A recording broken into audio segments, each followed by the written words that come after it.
Good morning, everybody. I'd like to welcome you to the Tuesday, October 25th Board of County Commissioners meeting. Is Pastor Titus Green here?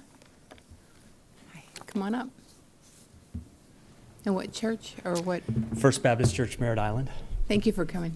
Thank you for having me. I appreciate it, and thank you for your service to our community. I'm very grateful for you. Whenever you're ready. Let's bow our heads in prayer. Dear Heavenly Father, we come to you this morning genuinely with grateful hearts.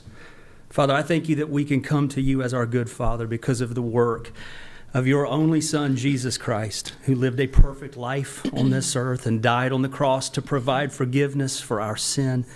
Thank you that he rose again from the dead and is alive today to give us power to live a brand new kind of life. And Father, we also thank you for the gracious freedoms that we enjoy as citizens of this nation. Thank you for those who represent us as part of our government. Specifically, Father, I thank you for these men and women who serve to represent us in Brevard County as our commissioners. Lord, we ask that today you would give them wisdom to make decisions that are best for the people that they represent. Lord, we ask that you would give them unity to rise above the partisanship of the times in which we live. Father, we ask that you would give them humility, that they would serve others above any self-interest. Lord, bless them today. Protect them today. May all their decisions serve your glorious purposes and the people of this community. And Father, I pray for every person who's going to participate in this meeting. May they be humble, respectful, compassionate, and kind. Lord, be glorified in this room today. And we pray all of these things in the name of your dear Son and our great Savior, Jesus Christ. Amen. Amen. Thank you. And with that, we'll call this meeting to order. If you just stand and join me in the pledge. Allegiance to the flag of the United States of America and to the republic for which it stands, one nation, under God, indivisible, with liberty and justice for all.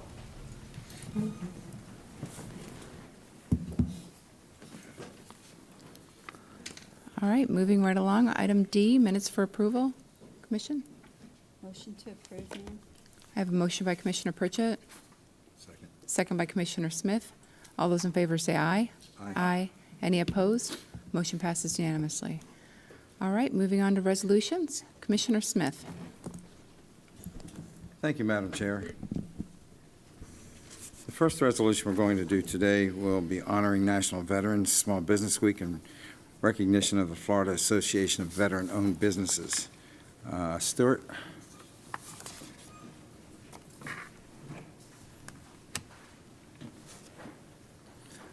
I knew you were here for a reason. That's right, sir. Thank you for being here. Appreciate it very much. I'm going to read this, and then I'll give you guys the floor. Thank you, sir.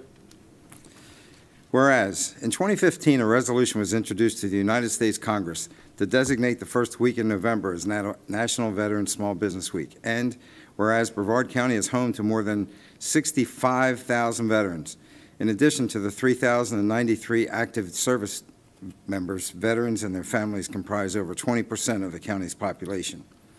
Whereas there are 947 veteran-owned businesses in Brevard County who are registered or certified, and an undetermined number of non-registered and non-certified veterans of small businesses. Whereas there are 187,756 veteran-owned businesses in Florida, generating $57.7 billion with a B in annual sales. Whereas the Florida Association of Veteran-Owned Businesses has over 400 veteran-owned businesses and patriotic supporters, non-veteran businesses, as members in 5 chapters across the state of Florida. Whereas National Veterans Small Business Week is dedicated to supporting veteran entrepreneurs and business owners and their families, and to encourage people to purchase goods and services from these hardworking men and women. And whereas Florida veterans and their families deserve our unwavering support and gratitude. Now, therefore, be it resolved that the Board of County Commissioners of Brevard County, Florida, does hereby proclaim November 1st through 5th, 2022 as Veteran Small Business Week in recognition of the Florida Association of Veteran-Owned Businesses. We call upon all residents to recognize the contribution of our community's local veteran-owned businesses. Done, ordered, and adopted in regular session this 25th day of October, 2022. Madam Chair, I propose that we approve this resolution. Motion by Commissioner Smith, second by Commissioner Pritchett. All those in favor say aye. Aye.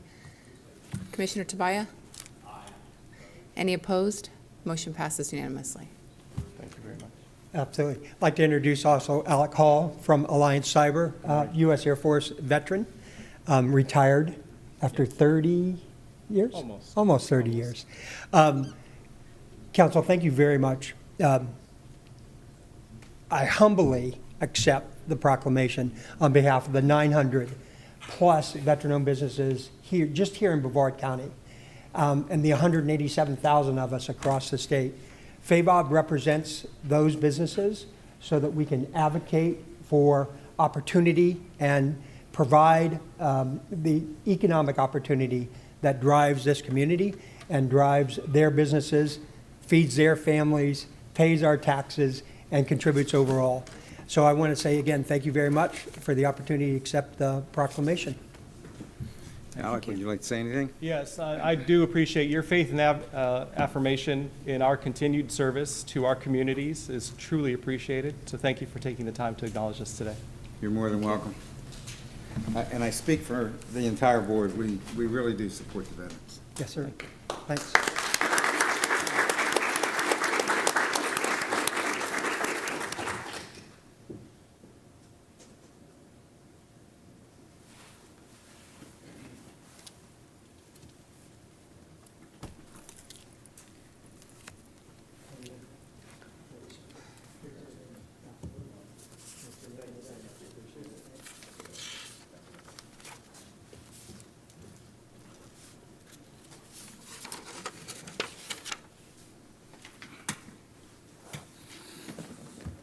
Right, you're on again.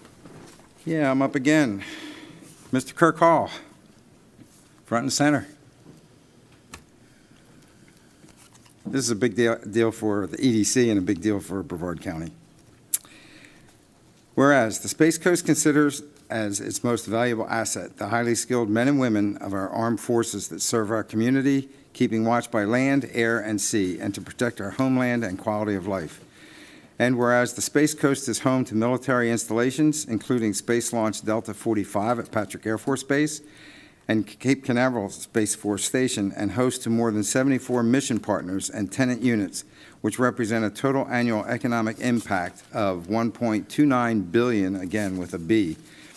And whereas our region is dedicated to supporting active duty personnel, veterans, and military families, including over 10,800 local base personnel and more than 68,000 veterans who call the Space Coast home.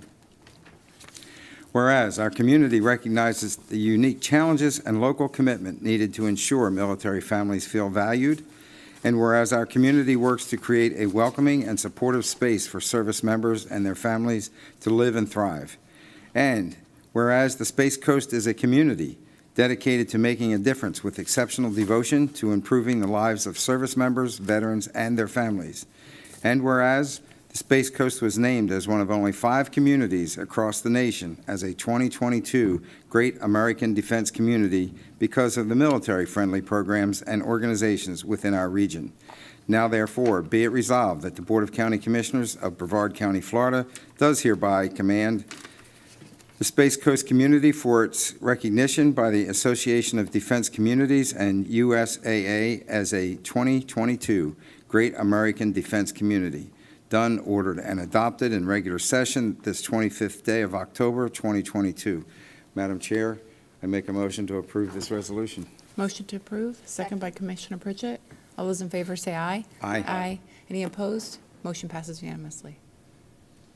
Good morning. I'm Kirk Hall, CEO of Century View Systems, and I'm honored to represent the Economic Development Commission of Florida State Space Coast this morning, where I serve as its chair. The EDC, several members of the EDC have joined me this morning. If you are a member company of the Economic Development Commission, could you please stand? Thank you. Thank you. On behalf of the EDC, we thank you, Commissioner Smith, and Board of County Commissioners for this recognition. The Space Coast is home to countless individuals and organizations who are dedicated to the service to the military community, the active duty and the veteran military members and their families. Over the years, community leaders have led many programs and initiatives to ensure the success of the military families in the community, in the Space Coast. And for this, we have received the recognition as a Great American Defense Community. And the EDC is proud to have led the effort to receive this recognition from the Association of from the Association of Defense Communities. The Space Coast is recognized as a top community in the United States for its commitment to the success and the taking care of the military community in the Space Coast. At this time, we would like to present a gift to the Commissioner.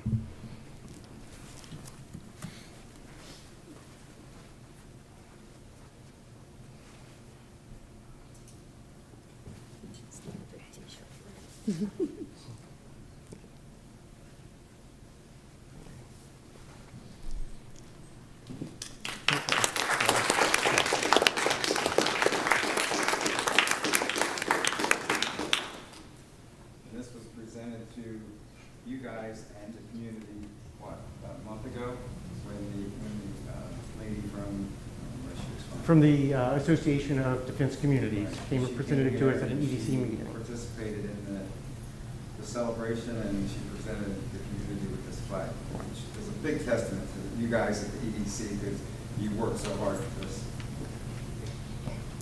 Thank you very much. And I'm going to present this to you. Do you have anything else to say? I don't want to cut you short. Just on behalf of the EDC, we thank you for this recognition in this resolution. Thank you. Thank you.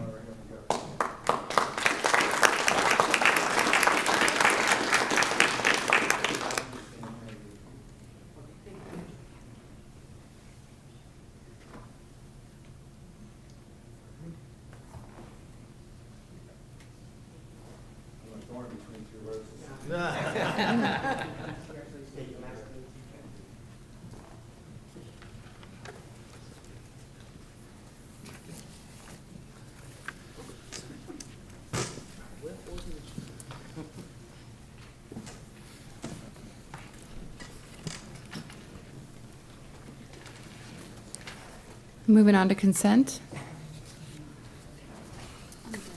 Commissioner Tobias? Madam Chair, I'd like to pull F1 and F2.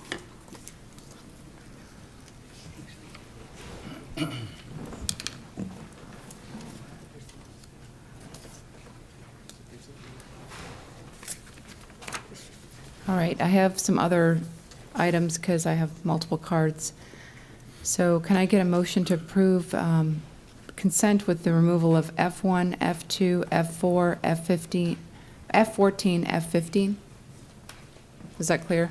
Yes. F1, 2, 4, 14, and 15. Motion to approve all except those items, ma'am. Okay, motion by Commissioner Pritchett, second by Commissioner Smith. All those in favor say aye. Aye. Aye. Any opposed? Motion passes unanimously. Commissioner Tobias, item F1? Or do you want staff to introduce it, or do you?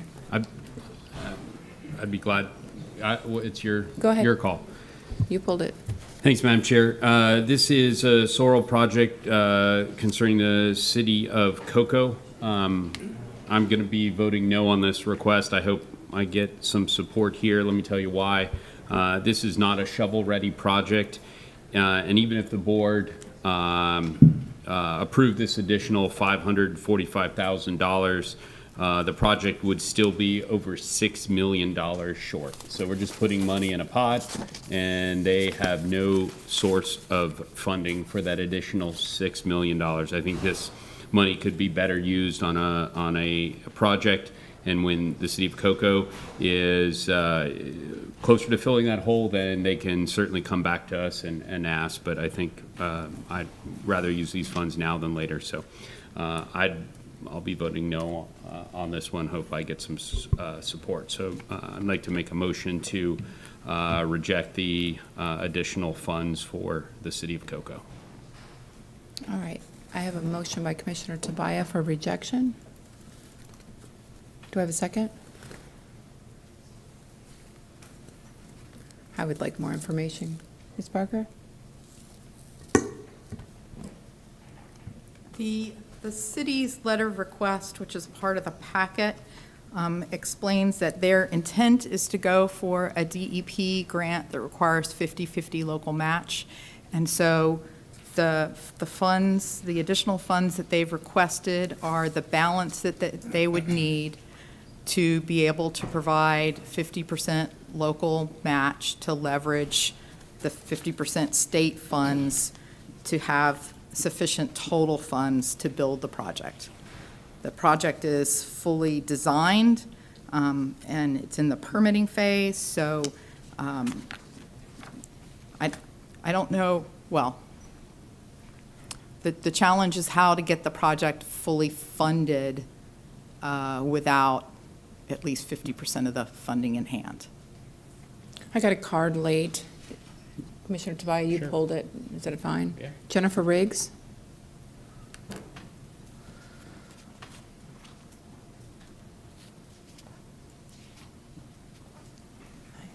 You could just state your name for the record. Certainly, Jennifer Riggs, 1629 North Indian River Drive. Thank you for the opportunity to speak here today. I'm a resident of this area, one of 92 homes in the area. I've worked with a number of neighbors diligently over the past few years to educate them on the importance of this effort, and we've come a long way in that education and persuasion. Excuse my nervousness. Oh, don't be nervous.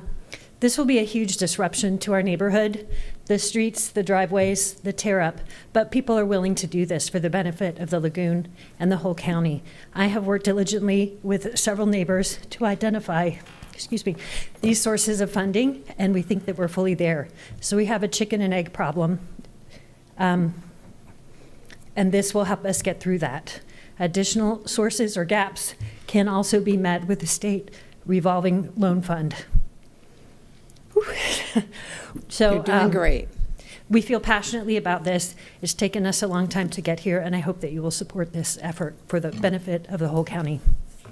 Thank you. Thank you. All right, that's it for cards. Commissioner Smith? Thank you, Madam Chair. I would like to ask Ms. Barker a question. If, in the context of this loan in particular and others,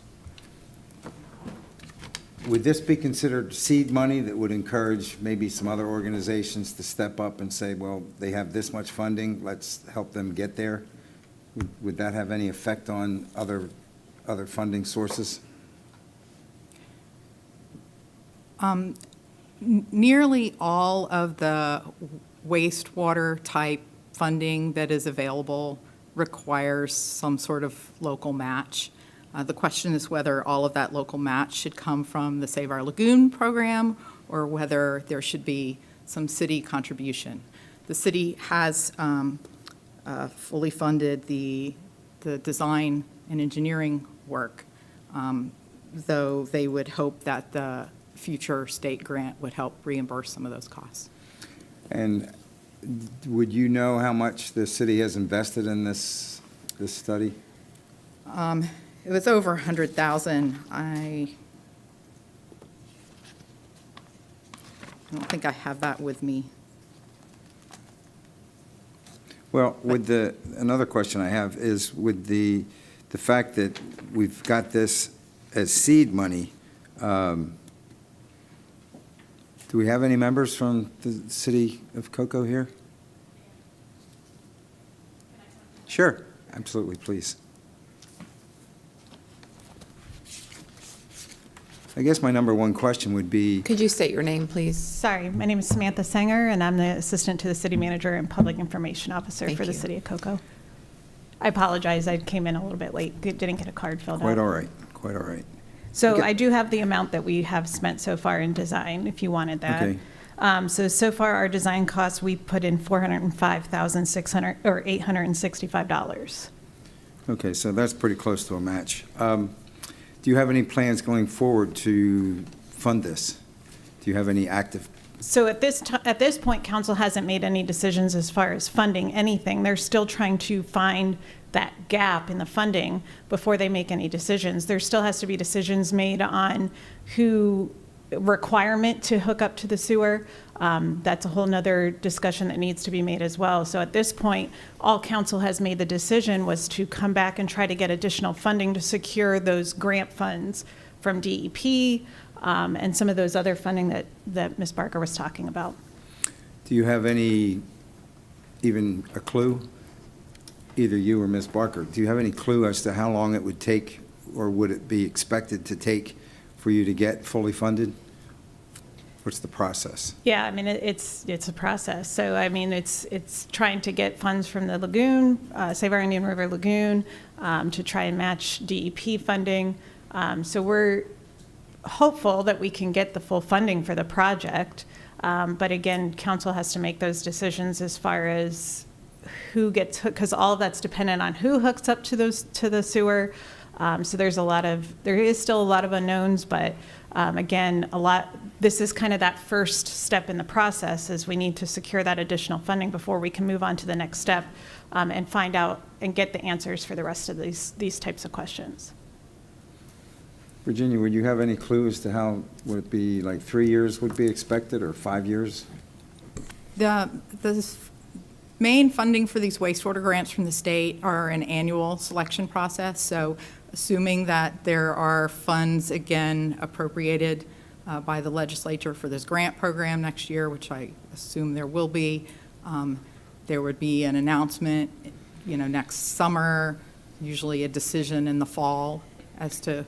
So would it be safe to say that they have their work cut out for them to reach out to local representatives, be senators and/or representatives in Tallahassee, to move this along? Yes, the other challenge that they have is that in order to secure those state funds, the agency is going to want to know that the connections are going to happen. And so she mentioned they also need to grapple with adopting mandatory connection policy. And so if this funding is approved, then that's, one hurdle down, and then they can grapple with the policy decision on the mandatory connections, and then go for the state funds as soon as the next round is open. So again, it's kind of a step process that we have to go through. And Well, and that's why I'm asking the questions, because I don't know what the steps are, but I think Yeah. Commissioner Tobias made a good point. If you guys aren't doing anything, and I'm not suggesting you are, but if you were to sit on your hands for 2 or 3 years, this money is just sitting there doing nothing, when it could be used for something, a more immediate project. But if this is the first step that's needed to get to where you want to go, then we should be behind this. yeah, it definitely is the first step. I mean, we need to know this step before we can move on to the next processes and bring it before council to get those mandatory connections, to apply for the rest of those that grant funding. We've already put in money for the design of this project, so we're committed to the project.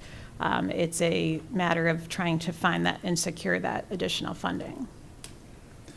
Well, I'm good with that, but I'm leaving in a month or so, so I'm not going to be here to see the fruits of your labor, but I certainly hope you get there, because obviously it's a worthwhile project.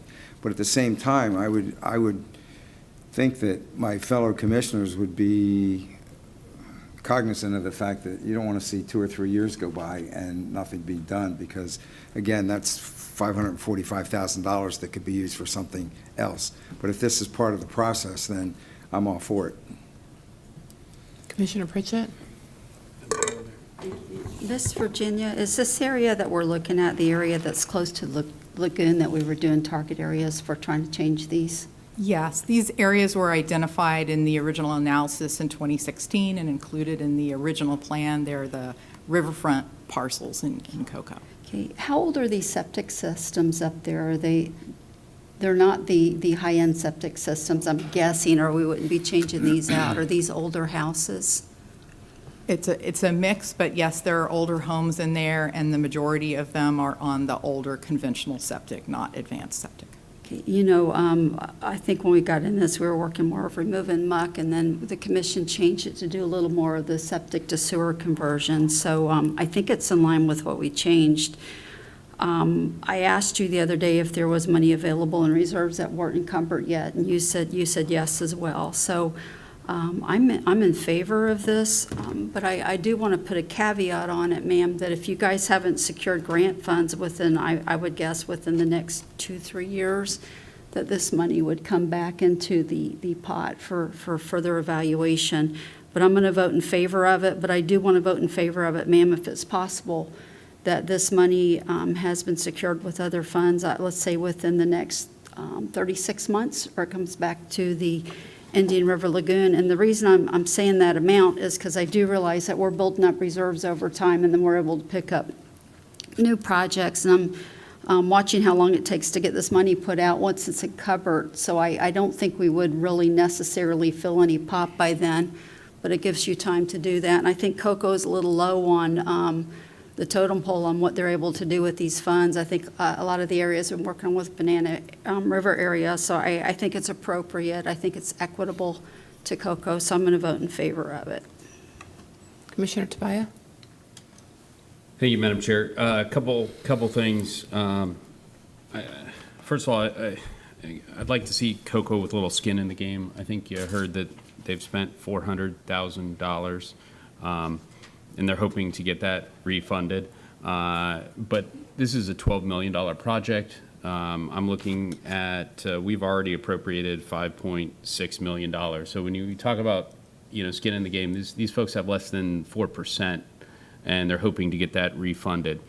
As far as steps go, they haven't taken the first step. The first step would be is if we're going to put a sewer line down there, we're going to make it mandatory for the folks that now have access to that hook up. Now, recall, that's going to be thousands and thousands and thousands of dollars. The city of Cocoa, by their own admission, they haven't done that.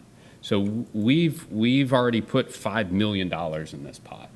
We put $5 million in this pot. We have 10 times the amount, 12 times the amount of skin that they have in the game on this, and they haven't even set forth policy to make sure that those homes are connected to the sewer system. And you heard that was important for them to get the match. So we may be a step in the process. We're certainly not the first step in the process, and we've put millions of dollars already in this project. So I think it would make sense for Cocoa to go through as much as they could before they came back to us and asked for this, because, again, I'm just looking at this. We have $5,622,000 in this $12 million project. They're just trying to get an extra $400,000 or $500,000, and they haven't gone through what it's needed. So I would certainly be apt to hear this when the city of Cocoa would pass that. But the state has said they are not going to provide that money until the city of Cocoa passes that ordinance that would require those hookups. So we are not the next step, and we have skin in the game. So if you vote for that, please understand those two basic things, which I think quite a bit of misinformation was put up here. I don't know that I'll get a second on this one, but the motion would stand to deny this additional $500,000. Again, they already have $5.6 million in the pot here from Sorrel. Commissioner Pritchett? Thank you, ma'am. I do get that, and that's why I think putting a time period on it for you guys to get all your ducks in a row would be good. But I do want to mention, and I know that in the areas that have a lot of unincorporated and incorporated areas, even though you have a lot of incorporated and the county has different things and the city's put in different funds, they're all still paying taxes to this. I mean, it's not like county residents pay a different amount than the incorporated, well, it's all county, I know I'm messing that up a little, but Coco's paid heavily into these funds as well. And I think as we're working to get these funds distributed, I think it's important to remember that it's really not Brevard County funds without the cities being involved in that, because they're part of the county. And this is where I don't look at city limits with these things. They're they need to go out to these districts a little bit more evenly. And Commissioner Zonka, I think your district might be a little low on these funds, so if you come with any projects, you have my support, ma'am. So, thank you. Commissioner Smith? I would just like to add that I think that our message has been pretty clear to the city of Cocoa. You can use this money as seed money, but you can't spend it until you get the whole total. And we've already suggested that, and I would say that I'll make the motion that we approve this. But I would like to stipulate in that motion that we give you guys 36 months, as Commissioner Pritchett suggested, to come back here and show that you've either got the funding or made significant steps to get that funding, or else we'll pull that $545,000. And I know you guys are on board for that. So I talked to Ben Malik yesterday about this issue, and I think that you guys are going to get where you need to go. But we want to make it clear that we're going to be watching to make sure that you do it, because it's a worthwhile project for you and the county. So I would like to make a motion to approve. Well, I have a With this motion stipulation. on the floor That's from right. Commissioner Yeah, Tobias. right. So I have a motion from Commissioner Tobias originally. Does anybody second for denial? All right, motion fails for lack of second. So, Okay, I would like to make a motion to approve with the caveats that we give them 36 months to significantly show that. would you consider shortening that a little bit? Sure. Like How would maybe- you suggest? maybe Whatever you think. 24 months, then, and if not, they have to reimburse the county. They have to pay back the county if they haven't secured the funding. Right, or made significant steps, because some of that's beyond their control. It's coming from the state of Florida, and we don't know what the economy is going to look like going But forward from if, here. it doesn't take 2 years to get a grant, though. That money's there. I don't know if they can get a full grant. Ms. Barker, what are your thoughts on that? Can they get a full grant if they do their homework and take the proper steps? We got 43 million last year, Okay. the county did, in our applications, Okay. so. So 24 months, is that, Yeah. you're good with that? Okay, Yes. let's make it 24 months. Second. Motion by Commissioner Smith, second by Commissioner Pritchett. All those in favor say aye. Aye. Aye. Any opposed? Good luck. No, sorry.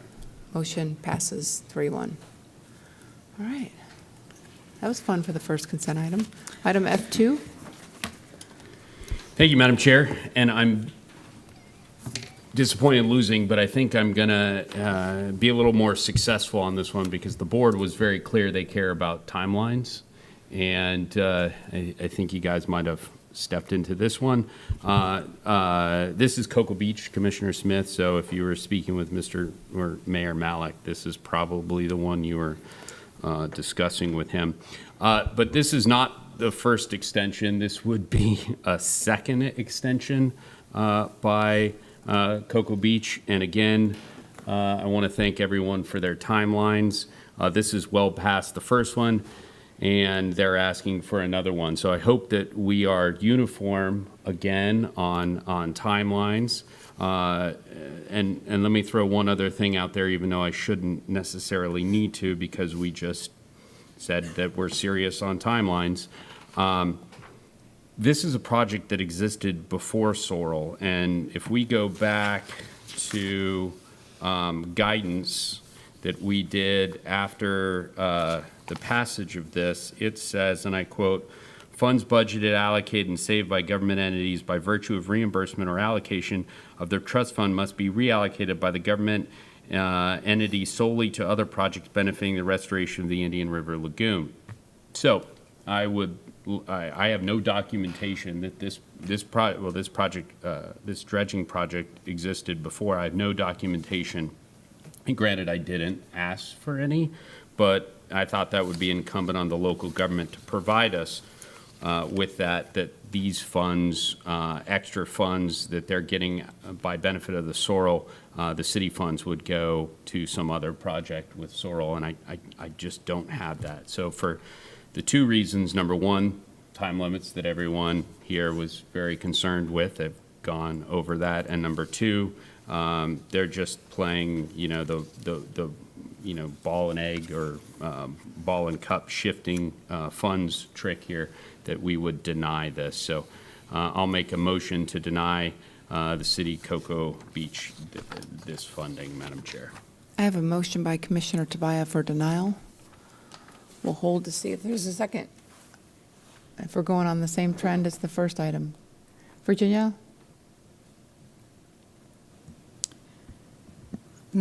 This is the largest project in the Lagoon plan. I am not aware of it being a project before we put it in the plan.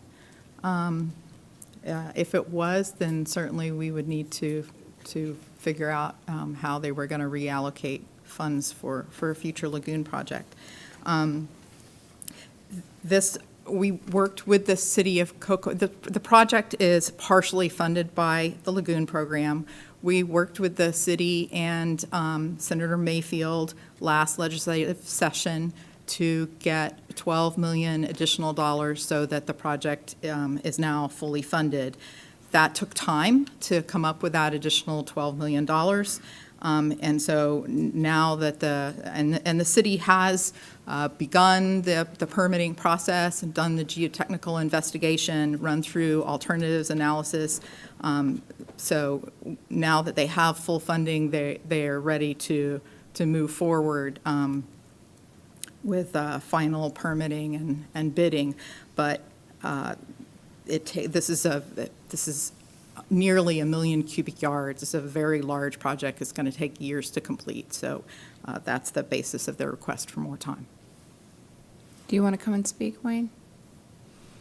Yeah. Madam Chair, can I follow that real quickly? Sure. Thank you. I'm sorry, I was under the impression this project was prior to the, I must have misinterpreted the email that I have. If I misspoke, that is my bad on that one. So I apologize. That would be my misinterpretation on that one. The timeline still stands, but again, I apologize. I don't want to spread Yeah, I'm sorry if my misinformation. email misled you. All right. Do you want to state your name? Sure. Wayne Caragino. I'm the project manager for the city of Cocoa Beach on this project. Okay. Do you want to offer any input? I mean, I'm here to answer your questions. do you have any questions for him? Okay. No? All right. I wasn't sure if you wanted to speak because it says questions only, but Well, I would like to ask a okay. question. So what kind of timeline are you working with? Do you have a commencement date set? The project is underway. Oh, okay. So what happened was we got the additional appropriation from the state for the $12 million. The timelines of the projects for the Sorrel grant and the state grant don't line up. So it's very hard to administer the project when the grants don't jive with each other. So we're just trying to get that more realistic so that they come into alignment with each other. And we're, moving along with the project. It's a very big project. It's a very interesting project, and we're committed to the fact that it's going to clean up the river right around Cocoa Beach. And we took the lead on it. We went to the county and said, we'd be more than happy to administer the project and manage the project. So all we're asking for is time. We're not asking for any more money. We're just asking for a little bit more time. And it's a very complex project, so it requires a little bit more time. But no money, just time. Well, the project's an exciting project because, as you mentioned, it is a big project, and when it's completed, it will be very, very worthwhile to the Indian River Lagoon, and particularly your area. All right. Anybody else have any questions for Wayne? No. Thank you. Okay, thank you. Commissioner Pritchett? Yeah, Ms. Barker, I know that you had mentioned a minute ago, and actually it's in the notes, but this is one of our largest funds, and I'm noticing the amount of nitrogen that is going to be removed with this project. So just looking over the things that we've gotten in the past, that's pretty significant with this project, correct? Yes. And I remember when I was first getting my education on this, you were talking about the impact of the muck on the lagoon and how it's continuing to cause so much problem. So I've always been a believer in removing the muck And, I've always been a believer in thinking that these septic tanks are a lot of issues too. So I'm going to vote in favor of this because it is a time issue. And Lord knows with what we've been through with all the COVID impacts and trying to get people back to work, it's really put a damper on most of the projects we're trying to do, even in our local community. So, sir, I'm going to support this today. Commissioner Tobias? No, Is that another old I one? just wanted to apologize for the misinformation. All right. I'd like to make a motion to approve this. Well, Commissioner I don't think we have Tobias? a second, so I'll But he pull it. didn't get a second. Okay, he's pulling it. All right, motion by Commissioner Smith for approval, second by Commissioner Pritchett. And I'll just comment, I think our senator worked very hard to get us $12 million in funding. And I think, for us to say no on an extension of project that's going to be so impactful would be foolish. All in favor, say aye. Aye. Aye. Any opposed? No. Motion passes 3-1. All right, moving on to item F4.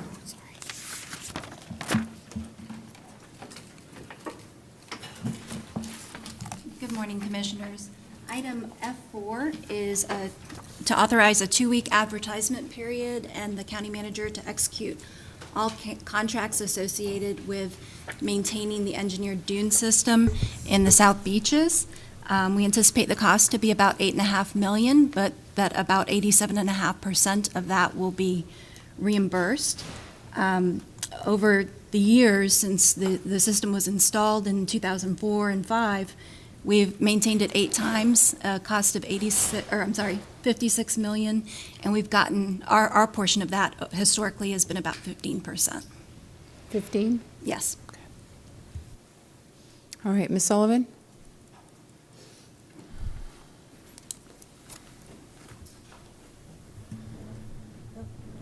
Okay. Okay, so Can you state your name, please? Sandra Sullivan, South Patrick Shores. Obviously, there's quite a bit of damage down there. Hurricane Ian, what we had, the beaches were impacted after the storm. And similarly, I just wanted to mention that I was at the, watching the city satellite beach council meeting. And they were saying there's also a mid-reach version of this, which I did not see on the agenda for doing the same. I want to just mention about the ebb and flow of sand on the beaches. This is right after we had the sand renourishment in 2020. This is in South Patrick Shores. This is a property in the north. Within a couple months, 2 months, this was all back. The sand comes in and out depending on the direction of the winds northeast. I'm not saying that the project is not needed, but there is some, I was informed that there's some statutory that there's supposed to be a delay before you survey to do this. Obviously, these properties need immediate addressing, so I'm not arguing with that. But as you move forward and you're looking at these projects, because again, I'm not quite sure why the mid-reach also is not on there when it's due to begin on November 23rd. I would request that the county separate out the county versus city portion because of the difference in coastal element.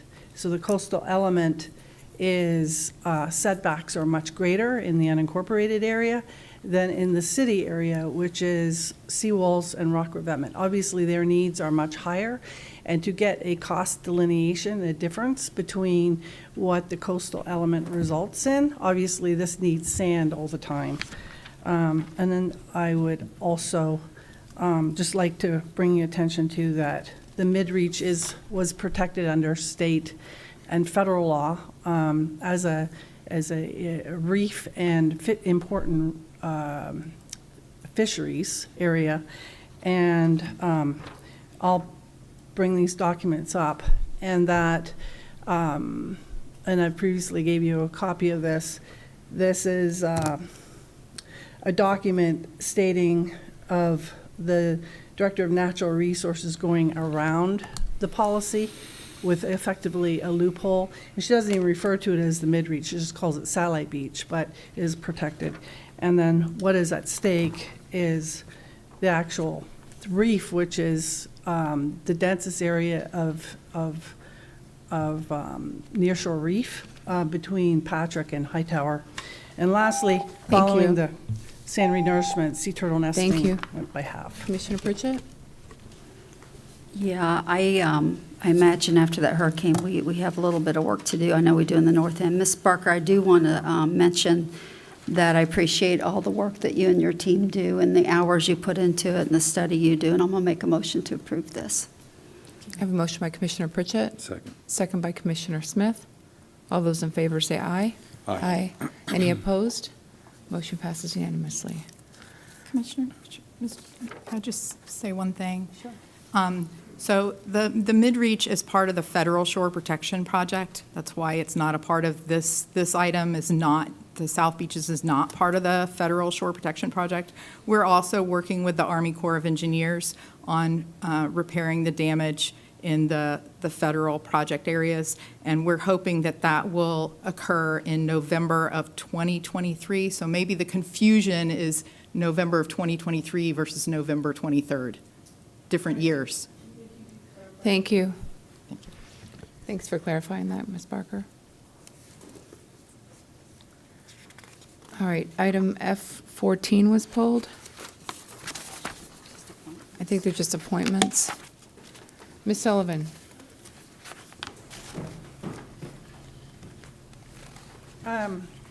So the objection is to the Jaffe appointment, and we're talking about a board for construction advisory. I think with what we're seeing with the insurance crisis that we have upon us, and we look at what kind of code adjustments are needed.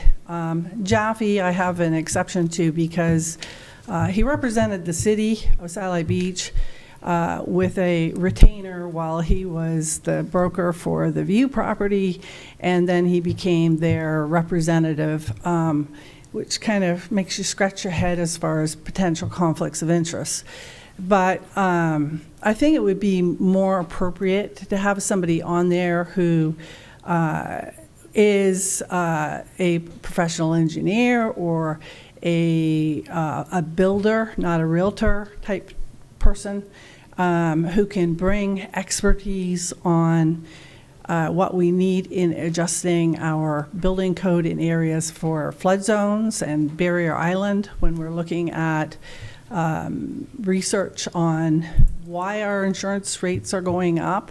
There's other counties who have adjusted their building codes to say, for example, these special flood zone areas to have the first story not be habitable with this and breakaway with the second story habitable. So looking at potential code and looking at that as we enter this time of hurricane related insurance increases, we're at a crisis. We've had 6 companies leave Florida since January, 3 since June, and it's getting, the cost has gone up for many of the residents where I am, like 100% or more, and even residents looking at potentially selling their house because of the increases, further increases that are coming.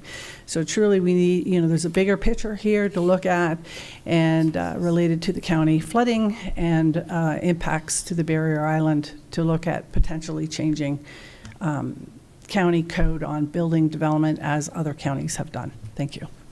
Commissioner Tobias? Thank you, Madam Chair. And Mr. Jaffe would be my appointment. I don't necessarily disagree with what Ms. Sullivan had to say. It would be great if we had an engineer, a structural engineer that understood all of this stuff, but the reality of the situation is we advertised this, and Mr. Jaffe was the one that met the requirement. I did not have a whole slew of these, and had I had a super qualified person, I certainly would have put him or her there. This does not require an exception because this gentleman is not over the term limit amount. But certainly anyone with those qualifications is more than welcome to contact my office or anyone else's office should they want to be on this board or anyone others. But, I did this numerous ways through Facebook, through the county public information officer. Whenever I got a request, I put it out. And again, I appreciate these volunteers' time, and it's wonderful to say, that we'd love to have X, Y, and Z, but the reality of the situation is I've gone through all of the steps to get his best qualified folks there, and Mr. Jaffe, to the best of my knowledge, has done a great job, and he does not have a criminal record, which may come into play a little bit later. Commissioner Pritchett? Thank you, Commissioner Tobias. I agree. And I do want to reiterate what you just said, that, these are volunteers given their time, and they're boards that bring the advice to us, so we just look over what they hash out. And on that, I just want to mention that because it is hard to find people to fill boards. And so when you have people that have the heart to give and to give information and weed through all this stuff, and they're very educated, it's a blessing. So you have my support on this, sir. And I also want to mention that I would like to almost reevaluate that we've put such tight term limits on the volunteer boards. I would be apt to want to change that because I'm having a hard time finding good candidates for some of these boards that are very educated. I know we follow through and vote through when we can't get certain appointees, but I'm telling you, there's some on there that I'm going to hate to lose when the time period's up because they're just that good and they're given their time. And I'll just say, I've met Mr. Jaffe just over the years, and he's a very smart guy. He knows what he's doing, and he's part of the industry. This is an advisory board. They are not setting policy, nor they may make recommendations or ask questions, but they do not set policy. So I'll support your appointment. So if there's no further discussion, can I get a motion to approve the consent agenda, or? Motion to approve F14, Madam Chair. I have a motion to approve by Commissioner Tobias. Second. Second by Commissioner Smith. All those in favor say aye. Aye. Any opposed? Motion passes unanimously. Item F15, I have another card. Good morning, Madam Chair and Commissioners. This request is to adopt the proposed revisions to BCC 25 procurement. Some of the highlights of the changes are it clarifies the board's objective to maximize the value received for public funding. It also better defines the request for proposals and request for qualifications. It adds a definition for cone of silence, when it applies and when it does not apply. It updates and adjusts the approval authority for purchasing thresholds for directors, assistant county managers, and the county manager. This hasn't been changed since 2008. It authorizes the county manager to sign agreements incorporated into the request for bids or requests for proposals for tangible items that have been included in the county's adopted budget and within the budget approval. It also, unless required by federal or state laws or regulations of grants, modifies the advertising from the newspaper of general circulation to the county's official website, along with the county's vendor platform, which people can electronically process their requests for proposals, modifies the emergency purchase threshold, and clarifies the definition of e-verification process. Ms. Sullivan?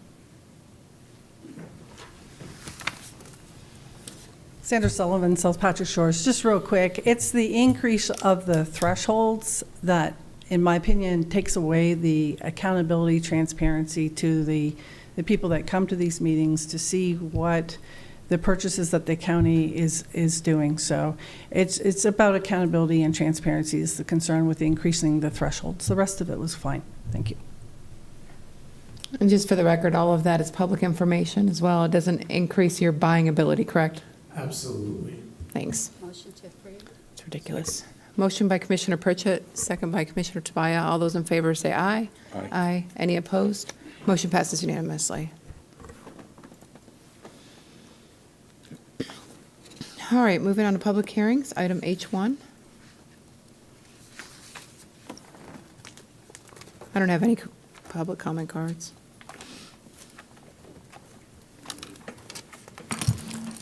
Good morning, Commissioners. Item H1 is a request for public hearing required by Brevard County Code, Chapter 82 Personnel, to consider recommendations to the county's merit system policies, specifically Policy 2 Pay Plan.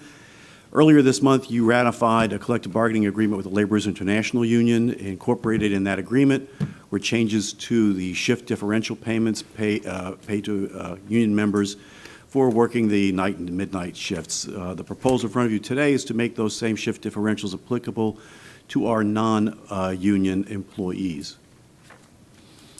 Motion to approve, ma'am. I have a motion by Commissioner Pritchett, Second. second by Commissioner Smith. I have no cards. All those in favor say aye. Aye. Any opposed? Motion passes unanimously. Thank you, Item- Commissioners. Item H2.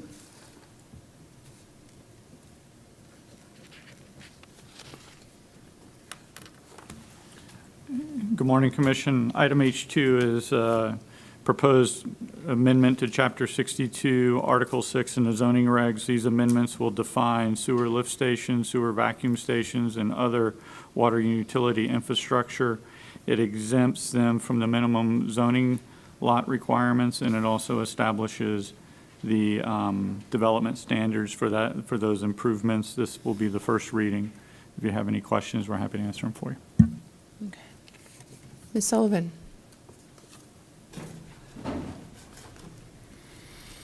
So at the planning and state your name, please? Sandra Sullivan, South Patrick Shores. At the planning and zoning meeting, this was brought up along with a long spreadsheet of all the sewage-related dumps here in Brevard County, and a great many of them are related to lift stations. So the justification that board was, this is by the county, was this is for public safety. This is not for public safety. When the issue that we have with many of the issues in the county with sewage-related dumps are in fact lift stations. This is about the appropriate checks and balance to the development process of new properties to ensure that they have everything in place on the site plan to be appropriate for the needs of the county. The other thing I just want to say related to this, at the Affordable Housing Advisory meeting last Thursday, is the pushing again to that committee to where they didn't bring this up and then the county was pushing, let's have a variance to where developers don't need to bring variances to the planning and zoning. The accountability in ensuring and having eyes on lift stations as part of the planning process ensures and is protective to ensure we do not have dumps. I mean, I have in my own community, because of lift station failures, had a million at a time, gallons going to a retention pond, overflowing onto the road where the kids cross the road to get to school. They have to walk through sewage to go to Sea Park Elementary. It was crazy. I thought, we're not a third world country. So having the checks and balances in place for developers to ensure that their lift stations are appropriately designed as part of the site plan process is appropriate. Thank you. Motion to approve. Motion by Commissioner Pritchett, Second. second by Commissioner Tobias. All those in favor say aye. Aye. Any opposed? Motion passes unanimously. All right, item I2.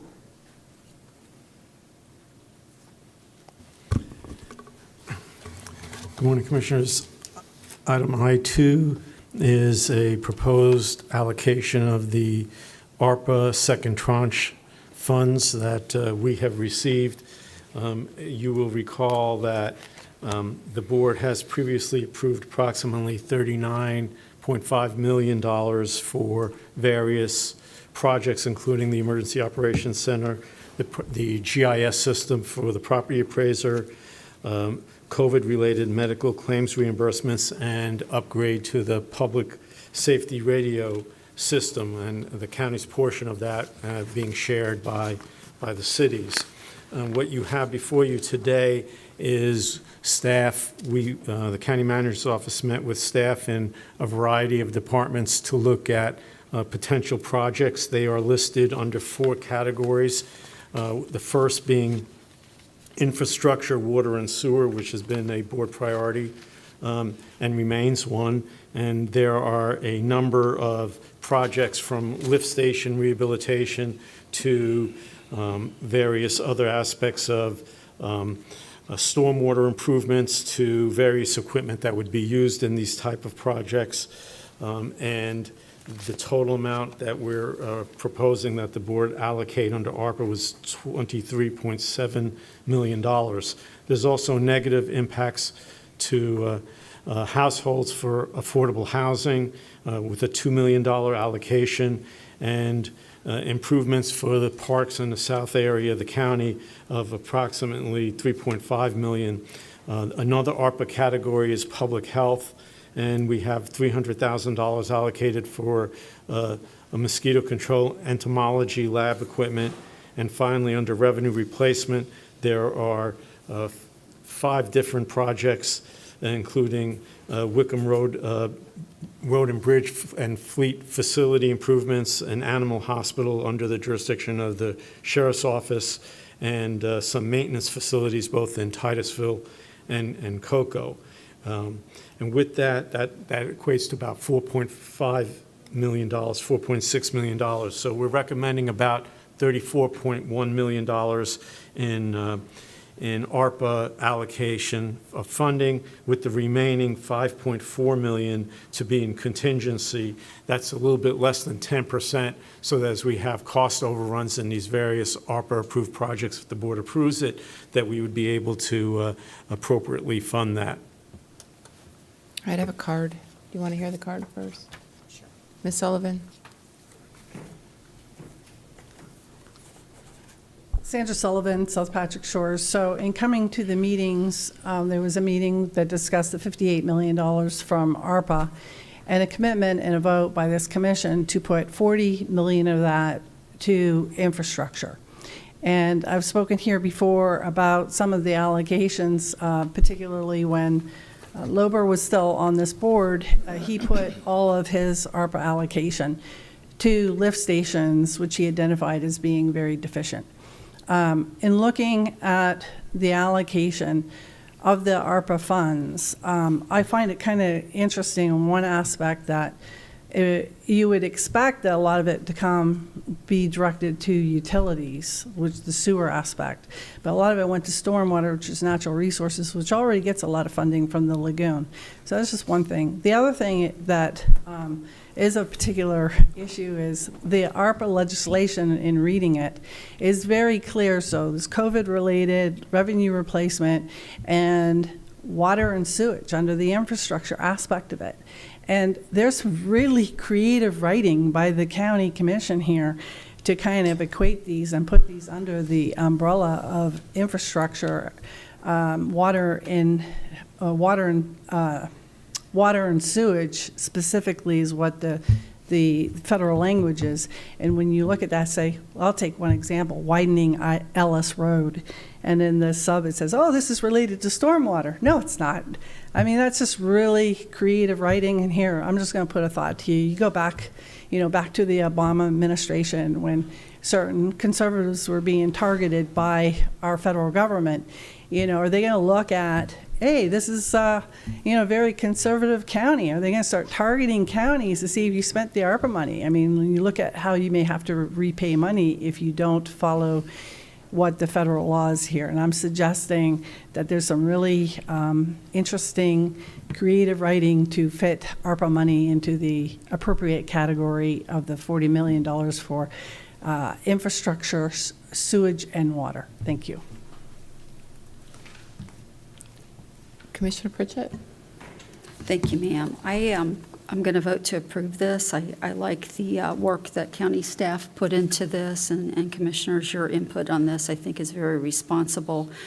I do want to mention, though, with the extra funds, I think Mr. Abate, and we'll have to get a consensus with the commission. We started out with this vision years ago with road health.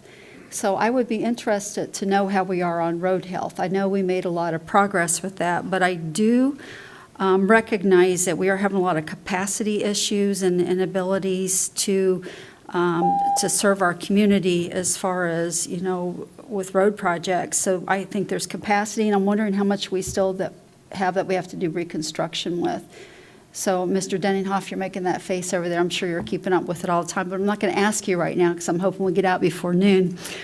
But I think road health is an interesting place that we still need to look at. And then I think we're doing a good job right now working on capacity as far as water and sewer. I think it's an issue. I think it's interesting how with the stormwater, it's such a political topic right now, depending on where you feel like landing it. We had this hurricane, stormwater capacities messed up. You have these spills because of the excess water that came through with lift stations, manholes, and so everybody's yelling at us, we're not doing our job, and then we start doing our job to fix it, and then they're yelling that you're having fun with the money doing something different. You can't have it both ways. Pick your side and just stand with it. I have more respect for you on that. But I think these are good projects. I'm proud of what we're doing with the ARPA funds. We don't squander money away. We are working very hard on these infrastructure projects we're doing for the community. And as always, we continue to try to keep the ad valorem taxes lower. We're still catching up from the past because we went so many years with being under budgeted because of the CPI cap. So I think we're doing a good job. County Manager and Ms. Jo, you've done a great job aligning these. Thank you. But I'm going to ask if the commission's good with it, that the remaining funds, we really focus on the other infrastructure of road health with capacity, water, and sewer. Thank you. Commissioner, have any further comment? I'm really excited about this list. Now, is there any reason for our legal county attorney to have any concern about eligible? I know that we've been through this more than once. There isn't any concern we have had central services, budget staff independently each look at each item, and we have also gone through the county attorney's office, who's also reviewed it to assure that we have everything properly categorized. And I already knew the answer to that. I just wanted it stated because, once again, it's a shame we have to, but sometimes we need to. All right, so with that, motion to approve by Commissioner Pritchett. Second. Second by Commissioner Tobias. All those in favor say aye. Aye. Any opposed? Motion passes unanimously. All right, item I3. Commissioner Tobias. Thank you, Madam Chair. And this is the Myra plan rewrite. And I would like to thank staff, namely Mr. Larry Lalo, for putting together such a comprehensive document. I think you'll see that there's quite a bit of flexibility located in there for Myra, dealing with rolling averages, things that I did not envision, but certainly they were able to take advantage, and I think that's a great starting point.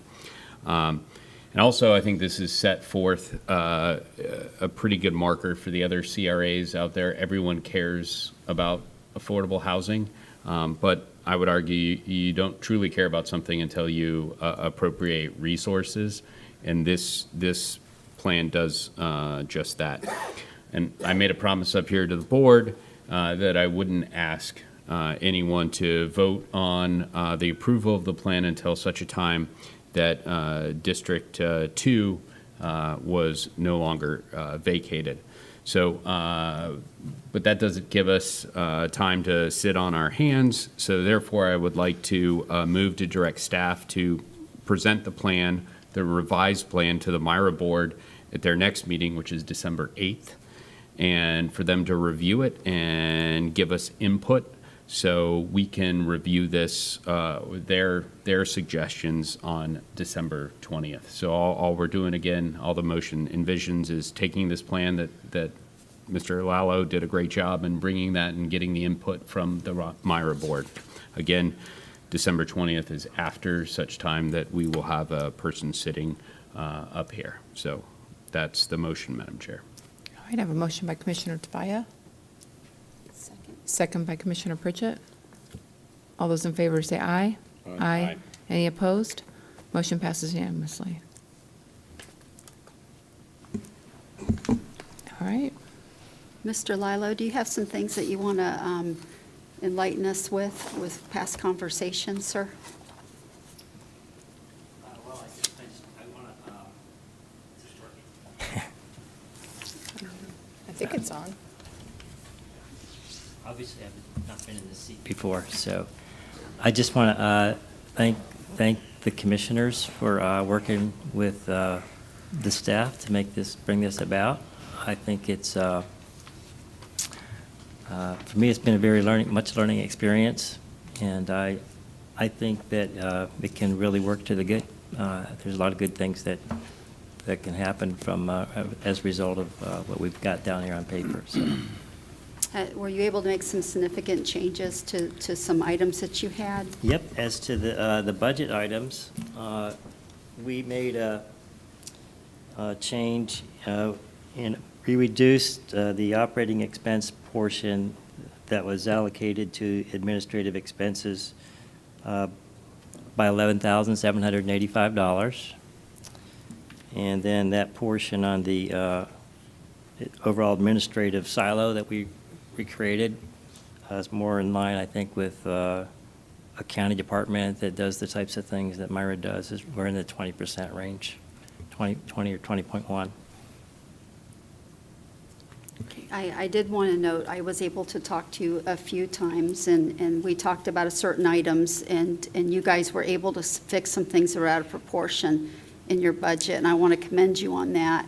And I think that was brought about, Commissioner Tobias, because you brought up the huge administrative cost. So I went through a line-by-line detail, and I was able to talk to Mr. Larry and a few of his board members on some things that I think were totally out of proportion to what they should be spent on. So I wanted to mention to you, sir, good job on that. And thank you for making those changes as far as your advertising costs. And I had asked you to bring this up so I wouldn't have to, but I'm going to have to because okay.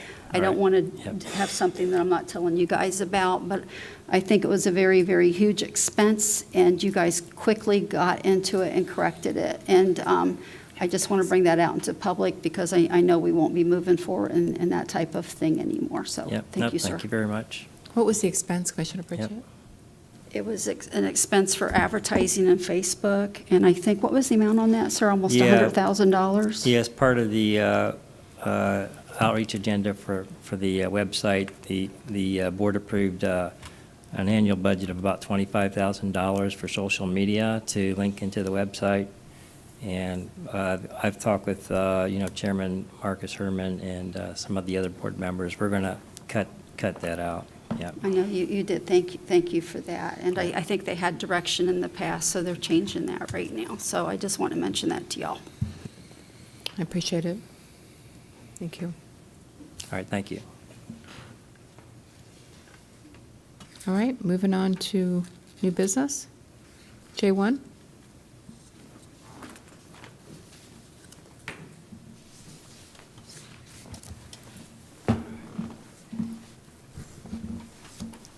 Good morning. This agenda item is reappointment of members and alternates to the Savory and River Lagoon Citizen Oversight Committee and permission to advertise for filling any vacant seats. The committee is made up of sort of two halves, the seats that are selected by the Space Coast League of Cities and the other half that are selected by the county commissioners. So you have the recommendation of the League of Cities for their 7 seats. You have 5 potential reappointments for the board seats and 2 vacancies on the board. And then we need staff to be authorized to advertise for whatever seats you want us to seek new applicants. Commissioner Tobias?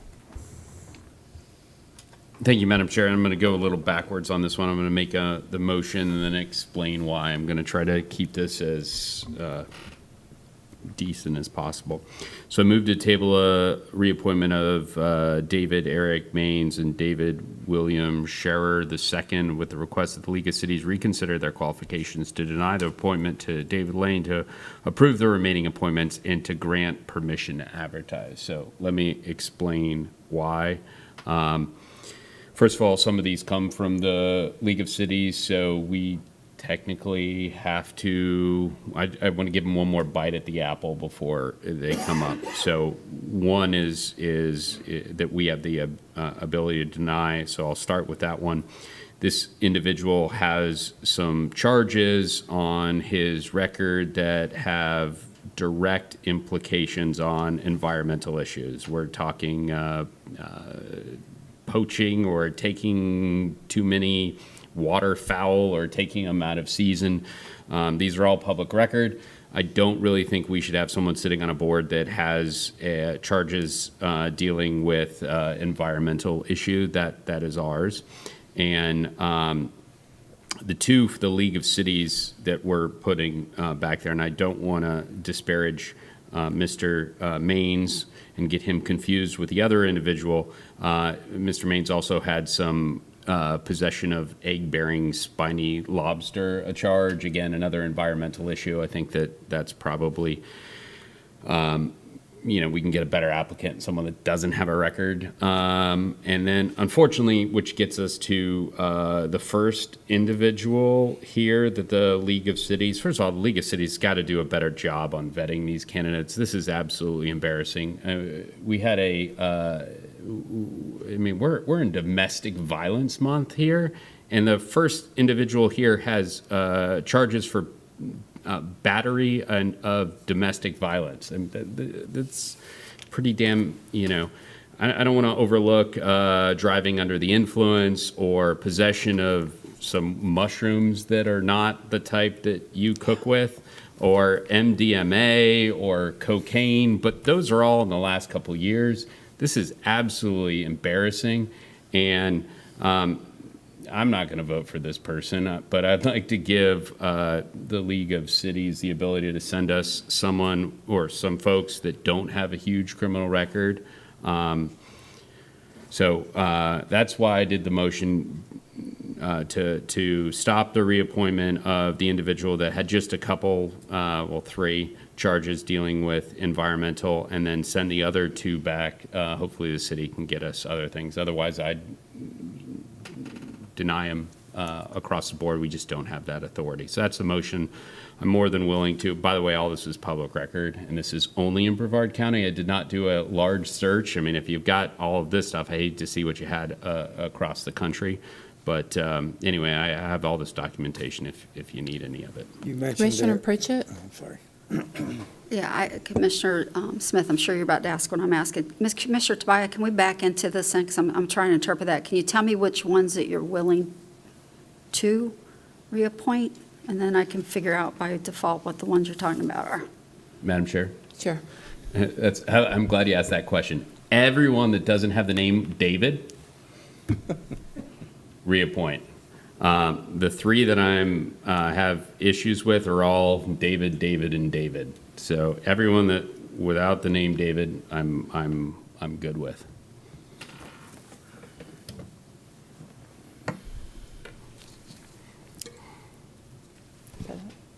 Commissioner Smith? Thank you, Madam Chair. Commissioner Tobias, you mentioned that they have charges. Have they been convicted of these items? Not as of yet, though. Those are relatively recent. Within the last 18 months, some of this stuff, plays out. But I mean, this is a lot of charges pending, and the others are a little bit more in the distant past. But the more serious ones all happened within the last 18 months. And So the still ones could in be the blamed. decent past, they've been convicted. They weren't just charged. It's a good question. I can go through. I'm not all that great at interpreting, the charges and how they are, how they follow through. But still, I mean, honestly, being charged with possession of egg-bearing spiny lobster, I've never been charged with of egg-bearing. It's just not something you. But was it an accident is the question, if it was like. I'm sure they're going to claim it was an accident, but honestly, I've got no idea. This would give. So he basically fished and caught a pregnant lobster. I don't know how one determines if a lobster is pregnant, but egg-bearing Do a spiny, pregnancy test. right? No, but I'm saying if someone's fishing, I don't know if they can, I don't know. Do you, What kind do of you fish for sophistication? lobster? I thought you set traps for lobster. do. That's my guess. I Yeah. mean, Well, I you, don't no, know. you go down, well, you can do that, You but can do you little can lobster dive traps. and grab them by hand. And I've done it, and I can't tell you if I ever brought back a pregnant lobster. I'm I hoping would that just I hate to didn't. see someone disqualified for something they didn't intend. Well, For lobsters, it's kind of difficult. Because there's probably no financial or personal benefit for him to grab a pregnant lobster.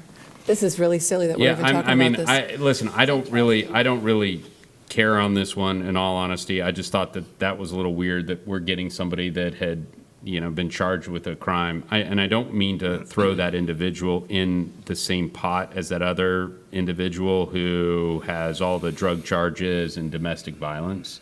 I just thought it would be unfair to cherry pick one versus the other. So, guys, if you would like me to, I don't care. This is not, I do know what domestic violence is, and that is not acceptable. This one, if you want to give the individual the benefit of the doubt, I'm more than willing to do that.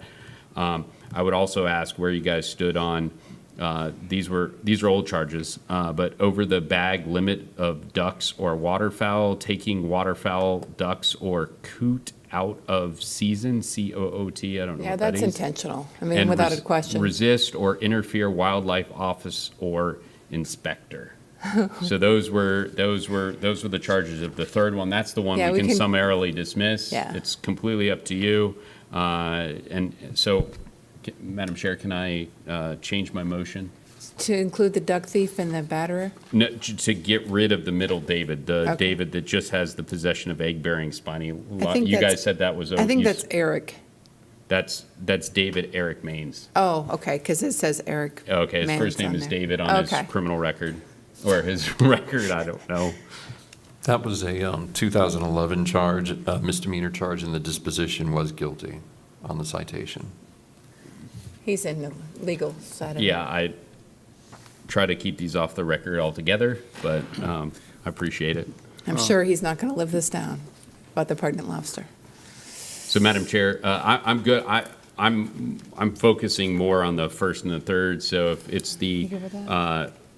if it's the choice of the board, I would change the motion to table the reappointment of David William Scherer II with the request of League of Cities reconsider their qualifications to deny reappointment of David Lane to approve the remaining appointments to grant permission to advertise vacancies. Madam Chair, that is a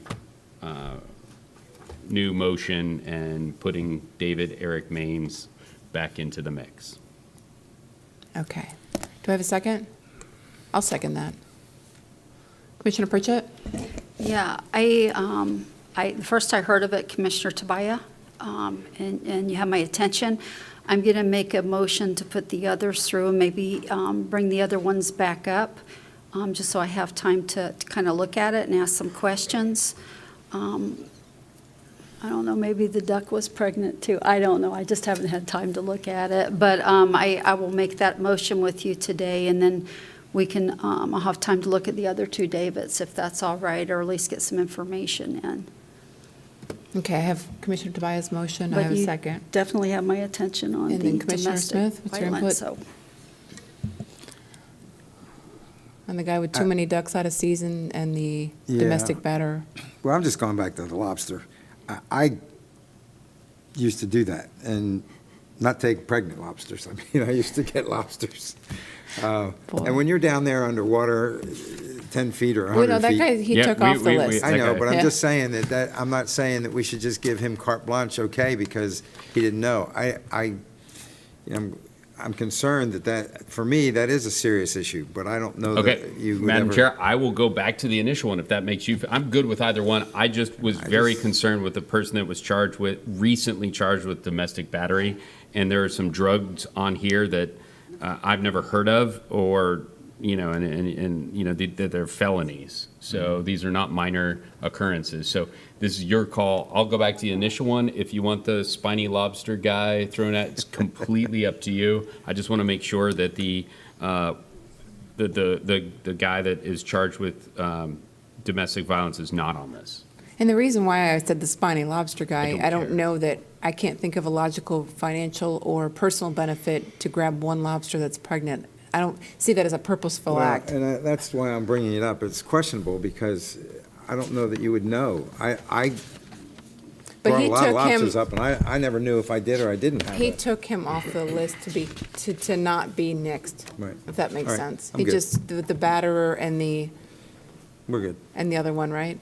The batterer, The the batterer, the drugs. The batter and drugs, same person, and then the other one is the one with waterfowl. But he also that individual also did resist or interfere with wildlife. And he had too many fowls out of season, so he knew what he was doing. Right. I never We're take judge him and in jury season, here. so I have no idea. All right, so you have a good. motion, I second it.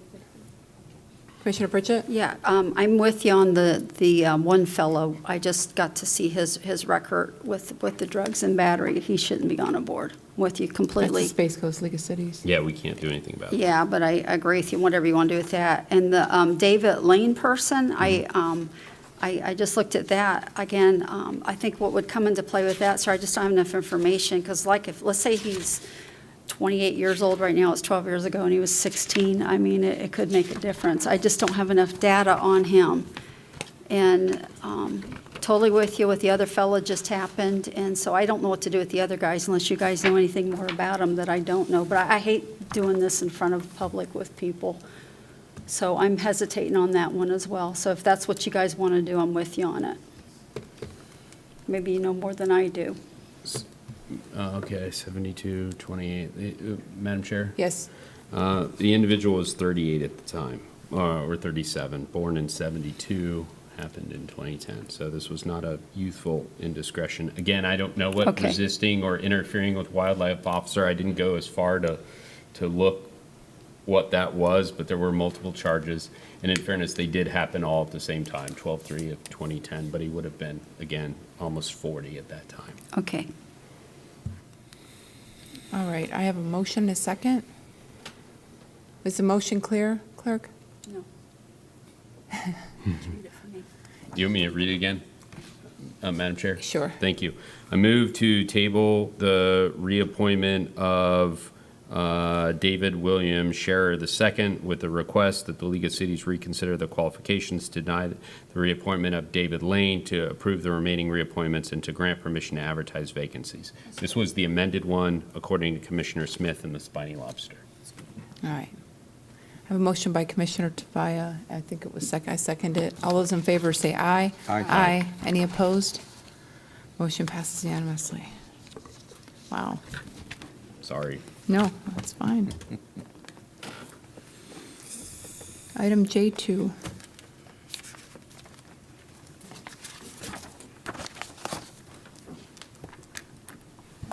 You want to argue about some spiny lobsters? I'd like to talk about wetlands. Good morning, Madam Chair, Commissioners.